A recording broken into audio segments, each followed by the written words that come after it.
Danieli shpëtoi mrekullisht në gropën e luanëve. Atëherë mbreti dha urdhë dhe Danieli u qua tutje dhe u holl në gropën e luanëve.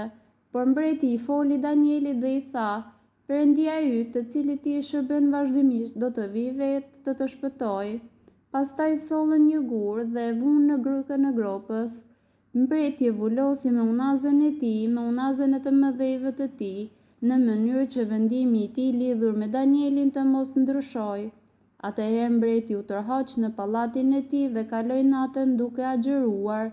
Nuk sollën asnjë muzikant, madje edhe gjumi e braktisi. Të nesërmen në mëngjes, mbreti u zgjua herët dhe shkoi me nxitim në gropën e luanëve. Me të arritur pranë gropës, thirrri Danielin me zë zemërthyer. Mbreti filloi t'i thotë Danielit: "Daniel, shërbëtori i Perëndisë së gjallë, Perëndia yt a ka mundur të shpëtojë nga luanët?" Atëherë Danieli i tha mbretit: "O mbret, jetofsh për jetë. Perëndia im dërgoi engjëllin e tij, që ka mbyllur gojën e luanëve dhe ata nuk më kanë bërë asnjë të keqe, sepse kam dalë i pa faj përpara tij, por edhe përpara teje o mbret, nuk kam bërë asnjë të keqe."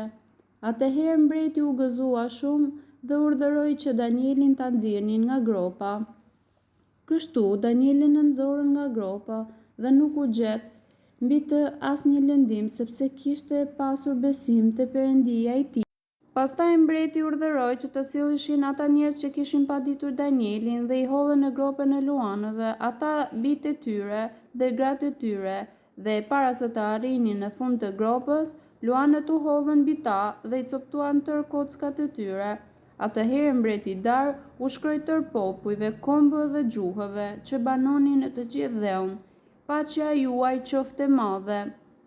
Unë dekretoj që të gjithë sundimin e mbretërisë sime të dridhë dhe të ketë frikë para Perëndisë së Danielit, sepse ai është Perëndia i gjallë që ekziston për jetë.